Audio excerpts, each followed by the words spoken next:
नमस्कार, मैं हूं आशीष चित्रांशी और आप देख रहे हैं the news launcher. Hot topic with Hemant Atri. लाइए हेमंत जी को जोड़िए स्क्रीन पर। स्वागत है हेमंत भाई। ईरान के साथ अमेरिका और इजराइल ने जो जंग छेड़ रखी है, इस जंग को लेकर के भारत का क्या स्टैंड है, इस पर दुनिया भर में अब सवाल हो रहे हैं। यहां तक कि ईरान का दूतावास भी ये जानना चाह रहा है कि आखिर भारत सरकार का आधिकारिक स्टैंड क्या है, ऑफिशियल स्टैंड क्या है। लेकिन भारत सरकार भ्रम और भय के भरोसे चल रही सरकार एक बार फिर भ्रम के बादलों में छिपने की कोशिश कर रही है। बादल और रडार का सिद्धांत मोदी जी का सबसे प्रिय सिद्धांत है। तो फिर भ्रम के बादलों में छिपने की कोशिश पिछले 3 दिनों से लगातार खामनेई की मौत के बाद से ही कोशिश थी। मोदी जी के इकोसिस्टम के इस कोशिश को पलीता लगाया है मोदी जी के ग्रेट फ्रेंड नेतन्याहू ने। नेतन्याहू ने मोदी का वो स्टैंड जो मोदी ने नहीं बताया, वो नेतन्याहू ने बता दिया है कि मोदी का क्या स्टैंड है। हालांकि पिछले करीब करीब साल भर से, 1 साल या कुछ ज्यादा ही हो गया होगा, भारत सरकार का हर स्टैंड, मोदी सरकार का हर स्टैंड और नरेंद्र मोदी के 56 इंच का हर स्टैंड देश के बाहर ही क्लियर किया जाता है। या तो अमेरिका में ट्रंप करता रहा है, हालांकि ये सर्वाधिकार सुरक्षित ट्रंप के पास था, लेकिन इस बार उस अधिकार में अपना भी हिस्सेदारी कर लिया नेतन्याहू ने, और इस बार मोदी का स्टैंड नेतन्याहू ने क्लियर किया है।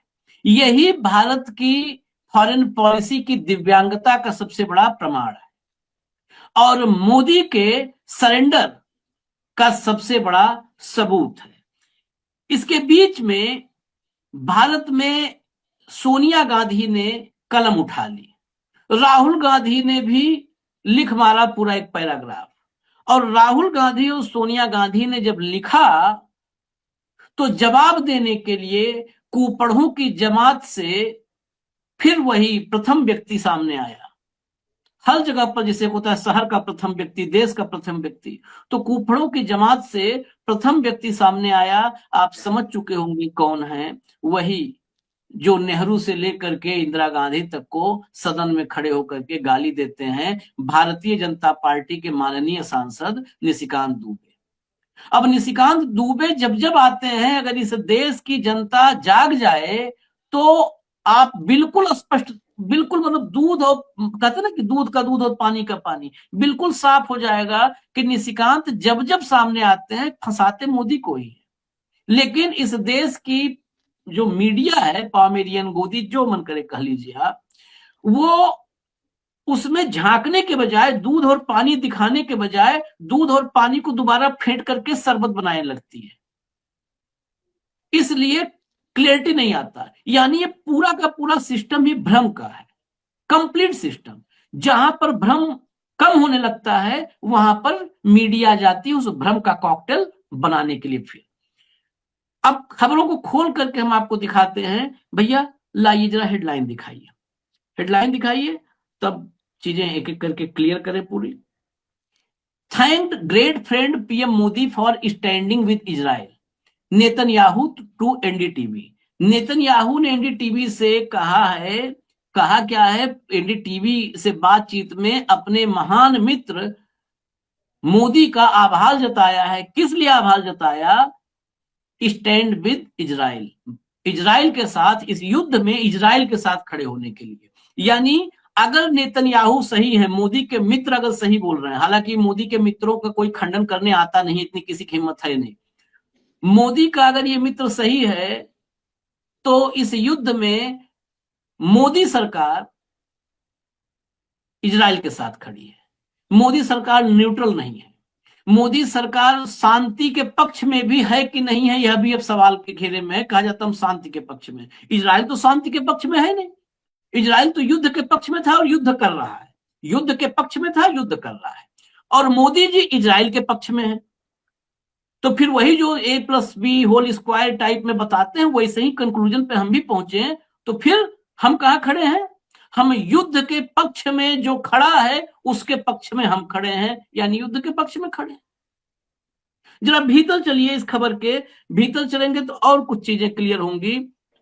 चलिए जरा दिखाइए, चलिए ये देखिए, I spoke to our great friend prime minister Narendra Modi, I spoke to him at length yesterday and thanked him for his standing with Israel, standing for the truth and for the enormous friendship of the people of India.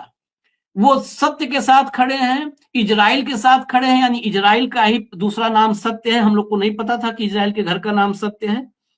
तो Israel के साथ खड़े हैं, सत्य के साथ खड़े हैं।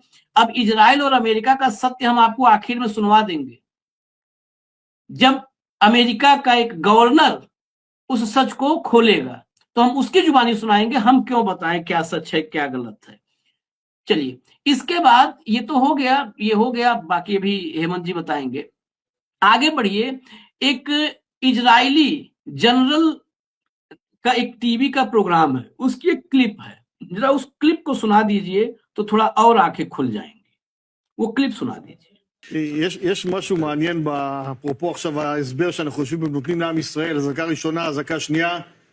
שאר המדינות שהותקפו ברחבי המפרץ רבתי, אין להם. תכף נראה גם מה קרה להם. לחלקם יש בכלל הגנה ולחלקם גם יש הגנה נתראה. ומשפט אחד רק בזה, מערכות הביטחון הישראליות בשנים הקרובות יהיו מאוד מאוד עסוקות בלמכור מערכות נשק. חד משמעית. יש, בהודו. לקחנו את כל הודו. תשמע, אנחנו צריכים... इसके पहले वाली लाइन नीचे ट्रांसक्रिप्ट चल रही है, देखा आपने?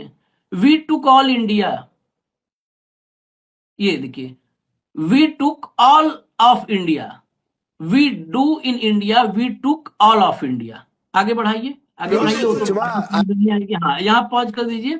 Listen, we need 1,400,000,000 people to manufacture for us for the entire world.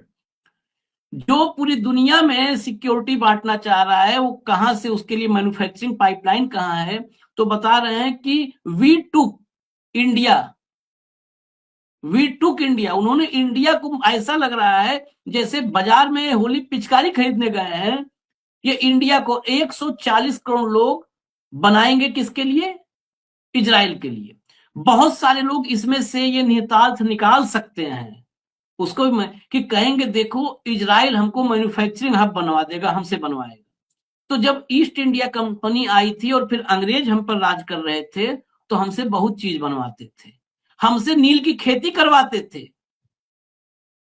पढ़िए जाकर के, जो नील आंदोलन हुआ तो नील की खेती करवाए। अब उस समय अगर आज जैसे भक्त होते तो कहते कि देखिए हमारे देश में कृषि को बढ़ावा अंग्रेज दे रहे हैं, इनको रहने दिया जाए। हमसे बनवा लेना या हमारे यहाँ खेती करना, ये हमारे लिए बहुत, मतलब कोई अपने टर्म कंडीशन पर डिक्टेट कर रहा है बैठ करके, ये हमारी सॉवरेनिटी, हमारी संप्रभुता के लिए क्या है, आगे भी चर्चा में इसको भी समझेंगे। चलिए यहीं पर पहले हम विराम लेते हैं, एक सवाल यहीं पर ले लेते हैं, फिर सोनिया और राहुल वाले मसले पर फिर आएंगे। सोनिया गांधी जी वाला मसला जो आर्टिकल है उस पर और चर्चा विधिवत होगी। यहीं पर हेमंत भाई, हमारा स्टैंड क्या है वो भी नेतन्याहू ने क्लियर किया, और हम इजराइल के लिए क्या क्या करेंगे वो भी इजरायली जनरल एक बता रहा है। तो हम भी कुछ बताएंगे। हमारे जो मोदी जी हैं, भाषण वीर मोदी भी कुछ बताएंगे। आशीष भाई नमस्कार, आपको, सारे दर्शक साथियों को भी। देखिए कहाँ आ गए हो आप। विश्व गुरु थे, डंका बज रहा था, सारी बातें थी, और आज आप छुपते फिर रहे हो। और कोई आपको आपकी विदेश नीति बता जाता है, कोई आपको आपकी वाणिज्य नीति बता जाता है, कोई आपको आपकी सामरिक नीति बता जाता है, और आज तो इजराइल के जनरल ने आपको मेक इन इंडिया का नया फार्मूला दे दिया। देखिए कहाँ पहुंच गए आप। अगर आपने रूस के सामने रूस का तेल बंद ना किया होता तो आज आपको हरमुज की खाड़ी बंद होने का कोई कष्ट नहीं होता। सरेंडर किसने किया और दंड भुगतेंगे 140 करोड़ भारतीय। आपको पता है कच्चे तेल के दाम 13% बढ़ गए। ठीक, आपने जो ये बात कही कि नेतन्याहू ने बताया कि मैंने अपने महान मित्र से बात की और उनका धन्यवाद करता हूं मैं उनकी गजब की सपोर्ट के लिए, सहयोग के लिए। मोदी जी ने तो नहीं कहा कि मैं उनका सपोर्ट करता हूं, उन्होंने ही बताया। ये फोन किया, मैंने बहुत सारी बातें की, सारी बातें तो मैं नहीं बताऊंगा, ये नेतन्याहू कह रहे हैं। और कहां पर खड़े कह रहे थे वो, ये बड़ी इंपॉर्टेंट बात है। वो जहां पर जो ईरान की मिसाइलें लगी थी, वहां पर जो 9 लोगों की लाशें पड़ी हुई थी, वहां मिलने गए थे। वहां अडानी के चैनल का जो रिपोर्टर था उसने माइक लगाया, तब उन्होंने ये बात कही। फिर आपने इजराइल के उस जनरल की डींग दिखाई, डींग बोलते हैं इसको, ये डींग दिखाई, हमने पूरे भारत पर कब्जा कर लिया है। ये है we took all over India.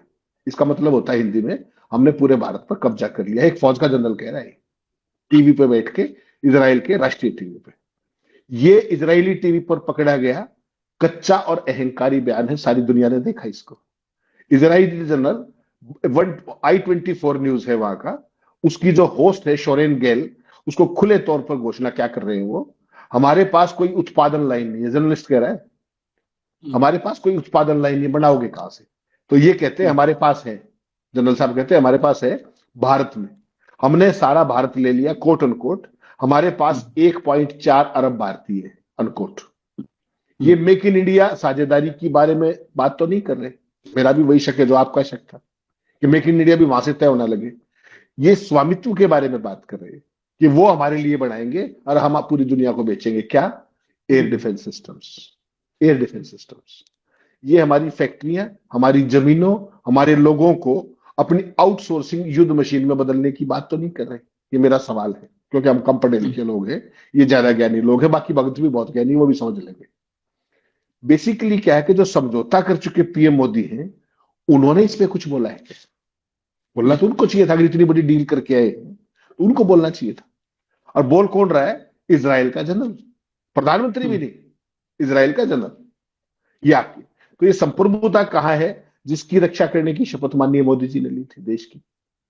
भाई अभी तक तो ट्रंप ही कर रहा था, सारे देश ने उसको स्वीकार कर लिया एक तरीके से। ऑपरेशन सिंदूर के समापन से शुरू हुआ था एक कार्यक्रम, फिर ईरान से तेल ले लोगे, इस पे आया, फिर चबाहर पे नहीं जाओगे, उस पे आया, फिर रूस पे तेल नहीं लोगे, ये आया, उसके बाद ये आया कि आप वेनेजुएला और अमेरिका से लोगे। ये सारी चीजें ट्रंप ने की। अब नेतन्याहू कह रहे हैं धन्यवाद, हमारे साथ खड़ा बढ़ेगा। तो आर्मी जनरल क्या कह रहा है कि हमने we have taken all over India. ठीक, ये इजराइल हमारा सहयोगी है क्या?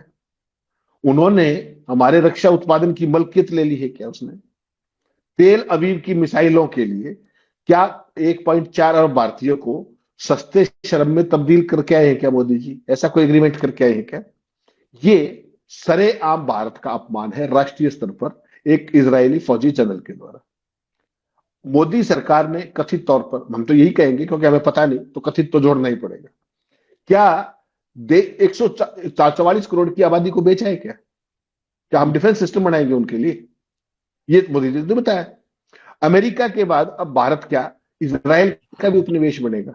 मेरा तो सवाल है।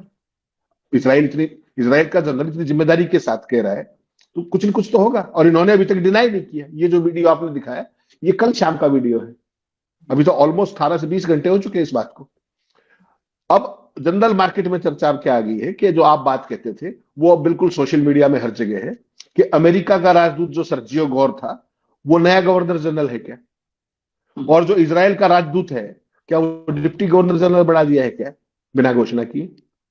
सार्थक बातचीत के बीच में ईरान पर अमेरिका के अवैध और अकारण हमले पर पीएम मोदी की पूर्ण चुप्पी, और उसके बाद ट्रंप के साथ पूरी तरह से एक तरफा व्यापार समझौता, उस पर कायरतापूर्ण चुप्पी, उसको निरंतरता के रूप में देखेंगे या नहीं देखेंगे? रूस से तेल खरीदने के लिए दंडात्मक शुल्क की तरकीब फिर भी दे दी जब आप टैरिफ का एग्रीमेंट कर रहे थे। तो ये आपका कौन सी सॉवरेनिटी है, कौन सा डंका है, क्या है? बेसिकली आशीष भाई एक बात समझनी पड़ेगी, आज आप कंप्लीट सरेंडर की मुद्रा में हो, अब ये कहने में कोई परेशानी नहीं किसी भी तरीके। आपने कल से एक चीज ऑब्जर्व की, किस तरीके से, मैंने वो एक स्क्रीनशॉट भेजा था तमाम पोमेरियंस का, किस तरीके से वो भारत की ईरान द्वारा निंदा ना, ईरान पर जो हमला हुआ है उसकी निंदा ना करने को लेकर के खबरें प्लांट कराई जा रही, खबरें, और सारी खबरों का टोन और टेलर हमेशा एक है। वो एक पेज पे 3 स्क्रीनशॉट हैं, जरा अगर आपको दिखा देंगे तो उसके बारे में भी मैं 3 स्क्रीनशॉट हैं एक पेज के ऊपर, वो आपको निरंतरता दिखाते हैं कि इस देश का सिस्टम कैसे काम करता है। सोनिया गांधी और राहुल गांधी पे बाद में बात कर लेंगे, लेकिन वो जो 3 खबरें हैं ये खबरें, अब तीनों खबरों का हेडिंग देखिए आप। आयतुल्लाह खमैनी की मौत की भारत ने अब तक क्यों नहीं की निंदा, जानिए कूटनीतिक राज। अब ये दूसरा हेडिंग देखिए, ऊपर वाला नवा टाइम्स है, नीचे वाला देखिए, खामनेई की हत्या की भारत ने क्यों नहीं की निंदा, सेम बिल्कुल। जाने इसके पीछे की पूरी कूटनीतिक कहानी। शब्द बदलते नहीं भाई। फिर अडानी का चैनल कहता है ईरान के सुप्रीम नेता खामनेई की मौत की भारत ने निंदा क्यों नहीं की। देखिए ये बिल्डअप है, ये कल से चल रहा है, ठीक। नोवा टाइम्स को आज समझ में है। अब ये देखिए ये पैटर्न क्या है, इस पैटर्न को देखिएगा। ईरान पर हमले और सर्वोच्च ईरानी नेता खामनेई की हत्या पर खामोशी और बैठी सरकार ने अपने बचाव के लिए दरबारी मीडिया और दलाल एंकरों का सहारा लिया है। ये साफ दिख रहा है आपके स्क्रीन पर, चेहरे बिल्कुल। अब इसमें है क्या, इस खबर को आप पढ़ोगे अंदर अगर खोल के, तो इसमें क्या लिखा हुआ है। मीडिया में सरकारी सूत्रों के हवाले से लिखा जा रहा है कि भारत सरकार ने राष्ट्रीय हित में सोची समझी रणनीति के तहत खामोशी अख्तियार कर रखी है। चुप्पी में मित्र देश के हेड ऑफ स्टेट को बातचीत के दौरान घर में घुस के मार दिया, ये इनकी रणनीतिक समझदारी है, खामोशी। इस सिलसिले में यह भी बताया जा रहा है कि कब कब ईरान ने भारत का साथ नहीं दिया, इसी खबर के अंदर है। जो निशिकांत दुबे को जो फीड करते हैं ना, वो इन पोमेरियंस को भी फीड करते हैं, जो सिस्टम चलता है जिसको आप सिस्टम बोलते हैं। भारत सरकार की खामोशी का औचित्य साबित करने के लिए आशीष भाई उन देशों के नाम गिनाए जा रहे हैं जिन्होंने ईरान पर हमले का समर्थन किया है और खामनेई की हत्या की निंदा नहीं की है। जिन देशों के नाम गिनाए जा रहे हैं वे सभी ऐसे देश हैं जिनके नेता किसी न किसी रूप में दुर्दांत एप्स्टीन फाइलों से जुड़े हुए हैं। ये मीडिया परोस रहा है, जो ये पोमेरियन परोस रहे हैं, लगभग वैसी ही दलीलें मीडिया संस्थान से जो रिटायर हो चुके, जो पोमेरियन उनके जो पुराने संचालक हैं, वो भी यही काम बड़ा सोशल मीडिया में फैला रहे हैं। और उन सब का पोप कौन है? निशिकांत दुबे। एक मित्र देश के राष्ट्राध्यक्ष की हत्या कर देना बातचीत के दौरान, भारत के संविधान के आर्टिकल में क्या लिखा हुआ है, कहीं कोई परवाह नहीं। इतनी, जिसको आप एक शब्द कहते हैं थेथराई, उसका असली मतलब तो मुझे नहीं पता, लेकिन अगर मैं सही हूं, जो मेरे विचार है, तो वो ये वही बात होती होगी शायद। आप ये बताइए कि अपने क्या नाम है, इजराइल का राष्ट्र प्रधानमंत्री बता रहा है कि मैंने प्रधानमंत्री मोदी से बात की, उनका आभार व्यक्त किया, उन्होंने बड़ा महान हमारा साथ। मोदी ने तो नहीं कहा हम इजराइल के साथ है, नहीं कहा अभी तक। वहां की संसद के बाद आया लड़ाई शुरू होगी, कभी तक तो नहीं कहा, वो बता रहा है। और मैंने प्रधानमंत्री से क्या क्या बातें की वो मैं नहीं बता सकता, ये भी बता रहा है। तो वो वही बातें तो नहीं है जो इजराइल का जनरल बता रहा है टीवी पे बैठ के। क्या है वो बातें? पूरे की पूरी विदेश नीति का सत्यानाश, हर चीज का सत्यानाश, हर स्वायत्ता सरेंडर, और उसके बावजूद भी पूरे तरीके से चुप्पी, और भारत में कहीं से कोई आवाज नहीं। यही नया भारत है आशीष भाई, इसके अलावा कुछ भी नहीं। नए भारत में और बहुत चीजें आपने कहा ना कि वो जनरल डींग मार रहा था टीवी पर। हेमंत भाई, मैं ये मानता हूं कि मेरी और आपकी, हम दोनों की हैसियत नहीं है कि वो डील बता रहा था या डींग मार रहा था। ये तो मोदी जी को बताना होगा कि वो मोदी जी की डील बता रहा था टीवी पे या डींग मार रहा था। जिसको बताना है वो नहीं बोल रहा है, तो अब ये तय करना देश का काम है कि वो डींग मार रहा था या डील बता रहा था। क्या पता वो जो बोल रहा हो मोदी जी ने डील की हो। You never know. क्या That's what I'm asking. यहाँ यही मैं पर पूछ रहा हूं। डील और डींग के बीच में बहुत थिन लाइन है, उसको समझना होगा, और वो जिम्मेदारी से तो सरकार बता सकती है। ये जो आपने दिखाया, मैं तो बड़ा हतप्रभ हूं। ये तो अभी आपने अडानी अंबानी इनके चैनलों को दिखाया, कुछ ऐसे पोर्टल्स जिन पर हम लोग को भी लगता है कि हाँ खबरें ठीक लगी होंगी, वो ऐसे पोर्टल्स उन्होंने भी छापा है। मतलब अविश्वसनीय, मैं एक आध पोर्टल ऐसा कि उन्होंने भी छापा है कि 5 वजह बता रहे हैं, और उसमें बताया क्या है। पहला कि इजराइल और अमेरिका से हमारी दोस्ती, इजराइल और अमेरिका से हमारी दोस्ती, तो ईरान से हमारी दुश्मनी कब थी, ये बताओ। दूसरी चीज, जो देश नहीं आलोचना कर रहे हैं वो करीब करीब सारे देश, जैसे दुनिया में हम लोग कहते हैं ना कि वेस्टर्न कंट्रीज, वो वेस्टर्न कंट्रीज हैं, वो वेस्टर्न इंटरेस्ट एप्स्टीन से उनका लेना देना। एप्स्टीन में तो हम अपने आप वाले को मानते हैं कि इसलिए मुंह बंद होगा। बाकी तो बाकियों का वेस्टर्न कॉमन इंटरेस्ट है, वेस्टर्न इंटरेस्ट कॉमन होता है, वो हमेशा उनका एक रास्ते पे चलते हैं। मतलब वो युद्ध में जो नहीं भी शामिल है ना, जो युद्ध में यूरोपियन कंट्रीज नहीं भी शामिल हैं, उनके कॉमन इंटरेस्ट हैं, वो युद्ध में नहीं शामिल है, उनके अपनी अलग अलग वजह हैं। कि वो जिस तरीके से इजराइल और अमेरिका आक्रामकता दिखा रहे हैं, इजराइल हमेशा युद्ध के मोड में रहता है, वो काम वो नहीं कर सकते हैं। उनके यहाँ पर जन विद्रोह की ज्यादा आशंका है, वो चाहे फ्रांस हो चाहे जर्मनी हो। इस वजह से वो उनका भी इंटरेस्ट है, वेस्टर्न इंटरेस्ट बिल्कुल कॉमन है। ये पश्चिमी, हम कहते हैं ना पश्चिम से सावधान रहो, तो ये पश्चिम जो है ना, ये पश्चिम वहां पर अपना उनका इंटरेस्ट है, हमारा कोई इंटरेस्ट नहीं है। इजराइल की तबाही में भारत का क्या इंटरेस्ट है मुझे अब तक नहीं पता है। अब आते हैं जो चीज और खोलनी जरूरी है उस पर, जरा खबर अगली लाइए, अगली हेडलाइन लाइए। ईरान के सुप्रीम लीडर खामिनेई की मौत पर सोनिया गांधी का लेख, आर्टिकल उन्होंने लिखा, कहा सरकार की चुप्पी खलती है, बुरी लगती है। आगे चलिए जरा अगला दिखाइए। ये आर्टिकल उन्होंने बकायदे, उनका आर्टिकल पब्लिश हुआ है।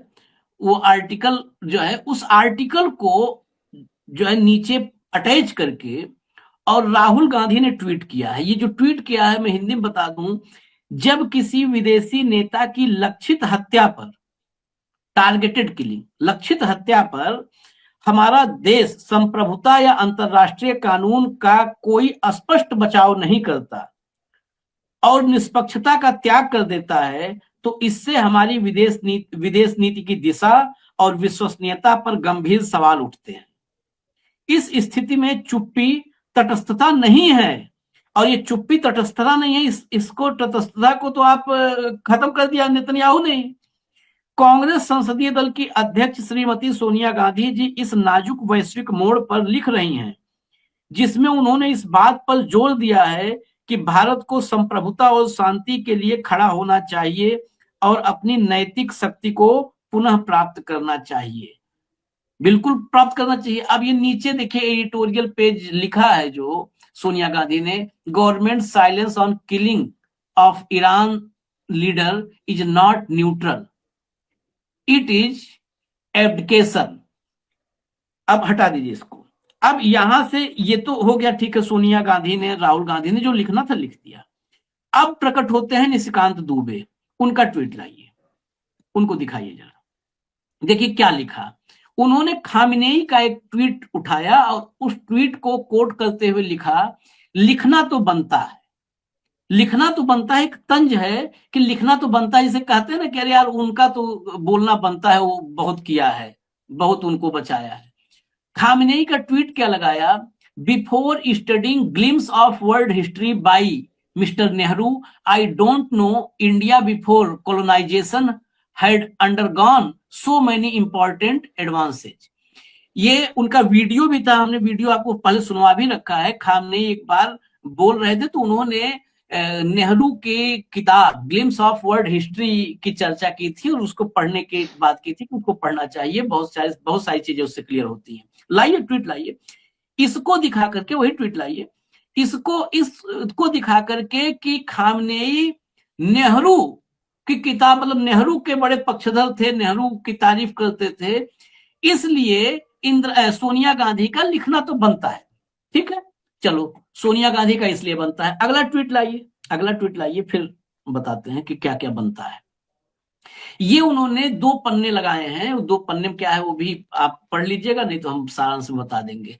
और बहुत बढ़िया लिखा है, पहली बार निशिकांत दुबे ने सही लिखा है, लेकिन कई बार क्या है ना, देश काल और परिस्थिति का भी आभास नहीं होता है व्यक्ति को। उन्होंने क्या लिखा, ईरान ने 1965 तथा 1971 में पाकिस्तान को हमारे यानी भारत के खिलाफ लड़ने के लिए पैसे, विमान और हथियार दिए थे। बिल्कुल दुरुस्त है। जो दर्शक न्यूज लॉन्चर करीब करीब लगभग देखते हैं सारे वीडियोज, वो कम से कम मुझसे 10 बार एक बात सुन चुके होंगे कि ईरान 1965 और 71 में लॉजिस्टिक सपोर्ट किया था पाकिस्तान को। बिल्कुल सही कहा है, और इसी आधार पर निशिकांत का ये मानना है कि ईरान के लीडर के मौत पर हमें तो ताली बजानी चाहिए, कोई निंदा जैसी बात ही नहीं है। बिल्कुल दुरुस्त फरमाया। अब हटा दीजिए, अब हटा दीजिए। 2 ट्वीट दिमाग में रखिएगा, 2 फोटो लाइए। अगर खामिनेई के साथ रिलेशंस के आधार पर लिखना बनता है तो मुझे लगता है कि सोनिया गांधी से बड़ा आर्टिकल नरेंद्र मोदी को लिखना चाहिए। ये मोदी बैठे हुए हैं सोफे पे, वो भी डबल वाले पे, एक और बगल में बैठा करके, और सिंगल चेयर पर जो बैठे हुए हैं यही हैं आयतुल्ला अली खामेनेई, जो नहीं रहे। यही हैं ईरान के पूर्व सुप्रीम लीडर जो नहीं रहे। तो मोदी जी भी वहां पर बाकायदे आप देखिए शेरवानी ऊपर से नीचे पूरा डेंट पेंट बैठ करके, और कितने आत्मीयता से जो है वार्तालाप कर रहे हैं खामेनेई के साथ।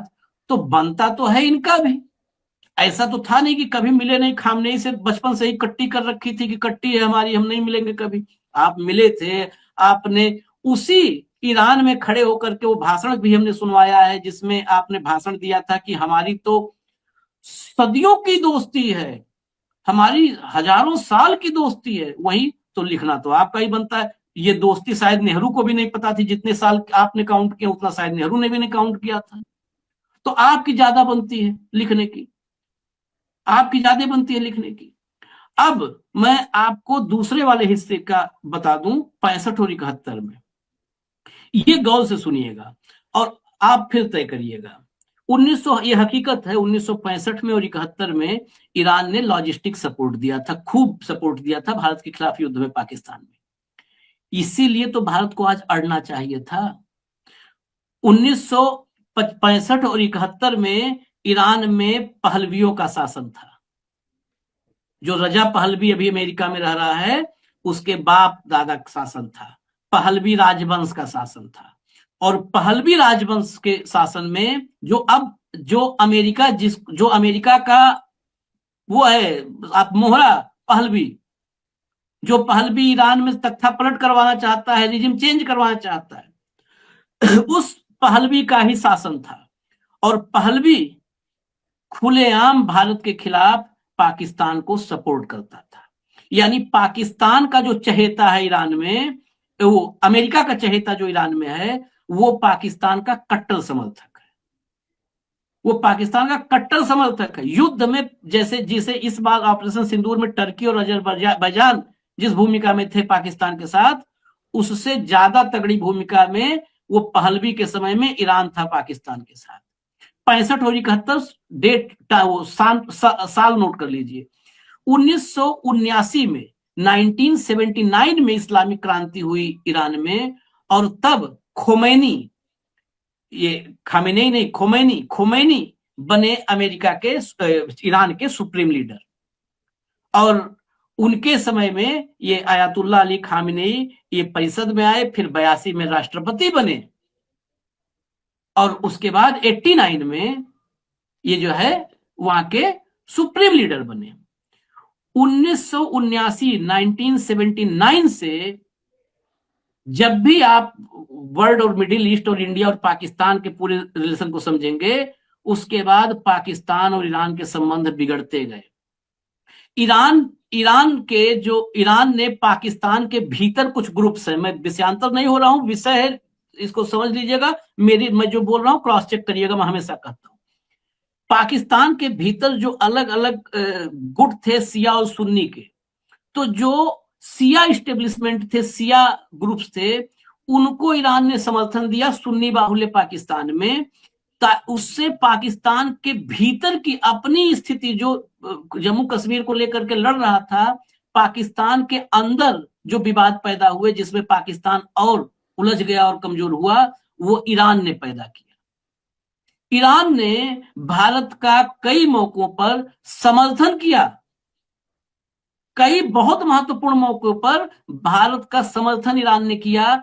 जिस रिजिम को हटाने पर या जिस रिजिम के मौत पर भारत खामोश है, उस रिजिम ने भारत का साथ दिया।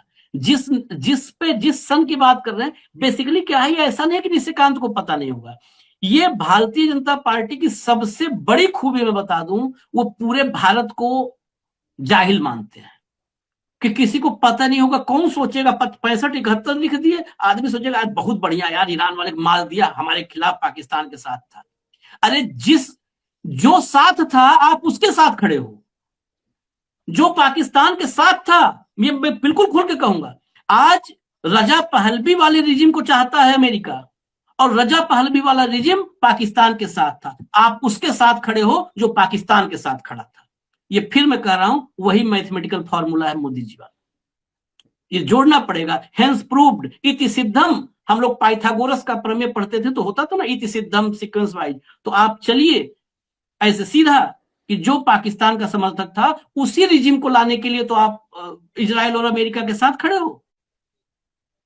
हेमंत भाई, मैं थोड़ा वक्त लिया, लेकिन मैं इसलिए लिया कि ये कितना क्रिस्टल क्लियर है, लेकिन फिर भी हाँ जी जी, इसमें कहीं कोई, आशीष भाई, इसमें कोई कंफ्यूजन नहीं है।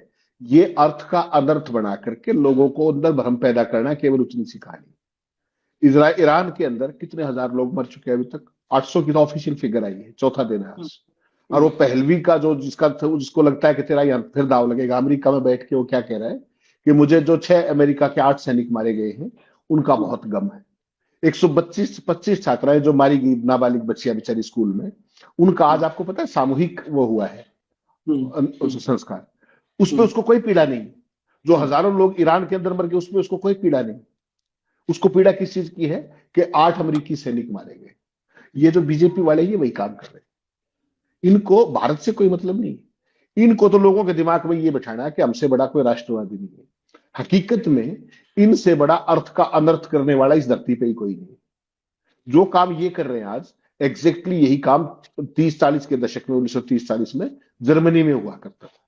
वो क्या काम था, बहुत ब्रीफ में 2 लाइन में बता देता हूं कि जो भी समस्याएं देश के अंदर है वो तो सारी की सारी पिछले करके गए, यानी कि नेहरू, इंदिरा, राजीव सारे जिम्मेदार हैं। और जो भी समस्याओं के समाधान है वो केवल एक आदमी है, उसका नाम है इष्टदेव, नॉन बायोलॉजिकल। एग्जैक्टली वही पैटर्न चल रहा है यहाँ। Nishikant Dubey is a very small fry, बहुत ही छोटा सा एक पुर्जा है। इनका जो पूरा इकोसिस्टम है, जैसे आपने उधेड़ के रख दिया, ये बात इतिहास के छात्र, इस देश के तमाम पढ़े लिखे लोग जानते हैं। लेकिन जो देश में भक्तों की एक फौज तैयार की गई है, उनको तो वही है जो ये बताएंगे। और ये बता रहा है और उसको ऑथेंटिकेट कौन कर रहा है? अंबानी का चैनल जो मैंने खबर में दिखाया, अडानी का चैनल जो मैंने खबर में दिखाया। इसलिए आशीष भाई, मैं पूरी जिम्मेदारी के साथ कहता हूं, बड़े भारी मन से हमेशा कहता हूं आपको कि जिस मीडिया का काम देश को इन्फॉर्म करना था वो देश को मिस इन्फॉर्म कर रहा है। ठीक, जिस मीडिया को देश को नॉलेजेबल बनाना था वो उनकी अर्जित शिक्षा को भी तबाह कर रहा है। क्यों? क्योंकि एक पर्टिकुलर इकोसिस्टम को वो कुतर्क बेचने हैं, ये उसका एक टूल बन गए, ये उसका एक इंस्ट्रूमेंट बन गए। दूसरी बात, तीसरी जो सबसे महत्वपूर्ण बात है, इस सारे का कल्मिनेशन आप कहां देखेंगे? देखिएगा, बड़ी गंभीर बात कह रहा हूं आज। जो काम 1947 से और 2014 तक भारत को कमजोर कौन कौन करना चाहता था?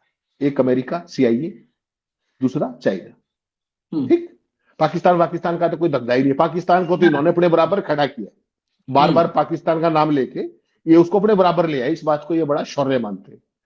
जो काम अपने चाइना और अमेरिका करना चाह रहे थे 47 से लेकर आज तक, और जो कभी नहीं हो पाया था, वो क्या काम था? वो था इस देश का वर्टिकल डिवीजन, धर्म के आधार पे, संप्रदाय के आधार पे। जो 47 से 14 तक नहीं हुआ, वो इन्होंने 12 साल में करके दिखा दिया।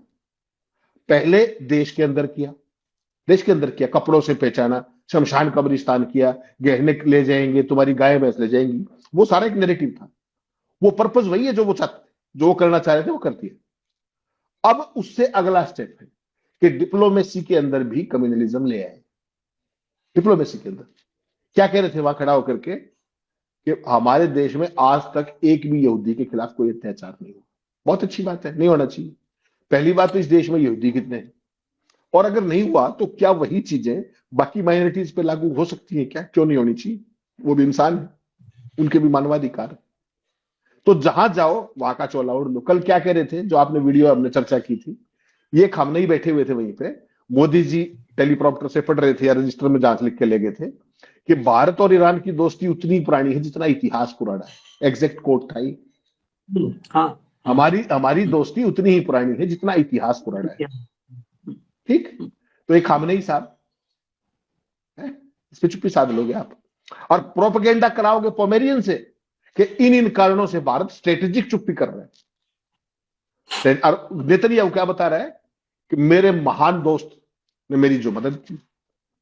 एक महान दोस्त और कहता है, वो भी एप्स्टीन का साथी है, ट्रंप, वो भी महान बताता है हर बार। जब भी आपकी जो भी करनी होती है उसने, उससे पहले महान शब्द लगाता है वो। ग्रेट, हाँ, ग्रेट लगाएगा या फैंटास्टिक लगाएगा या माय डियर फ्रेंड लगाएगा, और फिर अगली लाइन में कह देगा कि मैं उसका कैरियर खराब नहीं करना चाहता, अगली लाइन में कह देता है। ठीक, आप सोचिए आशीष भाई, मैं ये कहूं आपको कि आशीष भाई मैं आपका कैरियर खत्म कर दूंगा, और आप जवाब भी ना दें। ऐसी कमजोरी, ऐसी कायरता, और पूरे इकोसिस्टम में कोई नहीं दे रहा। राहुल गांधी पे कूद पड़ेंगे, फलाने पे कूद पड़ेंगे, ट्रंप तुम्हारी मौसी का बेटा है क्या? अरे भाई वो बेइज्जती कर रहा है, और राहुल गांधी वो बात बता दे तो उसको बोलने नहीं देंगे। ये देखिए कमाल, राहुल गांधी जवाब दे संसद में खड़ा होकर तो ये रिकॉर्ड पे नहीं जाएगा, मतलब ये तो जवाब देंगे ही नहीं, और कोई देगा तो रिकॉर्ड पे नहीं जाएगा। ये एक नया सिस्टम बना दिया। वो क्या कह रहा है, आप ट्रेड डील साइन कर रहे हो, ट्रेड डील क्या कि मैं सब कुछ चार्ज करूंगा, तुम कुछ नहीं करोगे, जीरो टैरिफ आपने करी ना सही। उसके बाद भी वो कह रहा है कि रूस से तेल खरीदा तो हम नजर रखेंगे, दोबारा टैरिफ लगा देंगे। उसी दिन, उसी ऑर्डर में है, आप डंका बजाते फिर आपने माड़ा पहन लिया। राहुल गांधी ने कहा 1 लाख बता दो, आज तक नहीं बता पाए, 1 लाख नहीं बता पाए। तो पूरे की पूरी विदेश नीति, पूरे की पूरी सामरिक नीति, पूरे के पूरे फैसले, देश की संप्रभुता यू की यू जाकर के पहले अमेरिका के चरणों में रखी थी, अब इजराइल के चरणों में रख दी, और यह डंका बज रहा है। जिस बात पर कोई सरकार चली जानी चाहिए थी अब तक, उस सरकार से सवाल तक नहीं पूछा जा रहा। यही नया भारत है जो मैं आपको बार बार कहता हूं, इसी का डंका बज रहा है। और आप और मैं, हम राष्ट्र विरोधी थे, हैं और रहेंगे, और अगर सवाल पूछना राष्ट्रद्रोह है तो हम राष्ट्रद्रोही हैं, ये कहने में कहीं कोई हाँ, परेशानी भी नहीं। ठीक है भाई। ये इस हालत में भी सवाल ना पूछे तो हमसे बड़ा पाप कौन कर रहा है फिर देश में। अगर हम बिना सवाल पूछे, आप सुनिए जरा, अमेरिका के एक गवर्नर को सुन लीजिए, अमेरिका के एक प्रांत का गवर्नर है, क्या बोल रहा है सुनिएगा। यही जो नेतन्याहू ने कहा कि मेरे फ्रेंड मेरे साथ हैं, खड़े हैं, और हम सत्य के साथ हैं, हम ही सत्य हैं, इजराइल ही सत्य है। सुनिए जरा क्या सत्य है इजराइल का और To अमेरिका का। reconcile why our bombs were used, or Israeli bombs were used, to kill children, young girls at a school, and what the imminent threat was. It hasn't been described. Again, what was described today extensively were the beautiful ballroom and the curtains in the White House. क्या बोला है, हमें यह समझना होगा कि हमारे बम या इजरायली बम का इस्तेमाल स्कूल में बच्चों, छोटी लड़कियों को मारने के लिए क्यों किया गया। ये कैलिफोर्निया बड़ा प्रांत है, कैलिफोर्निया के गवर्नर हैं गेविन न्यूसम, इन्होंने कहा है। अब बताओ, अमेरिका में वहां का गवर्नर कह सकता है। यही होता है, मैं बार बार कहता हूं, मुझे ट्रंप से लोग कहते दुनिया को खतरा है।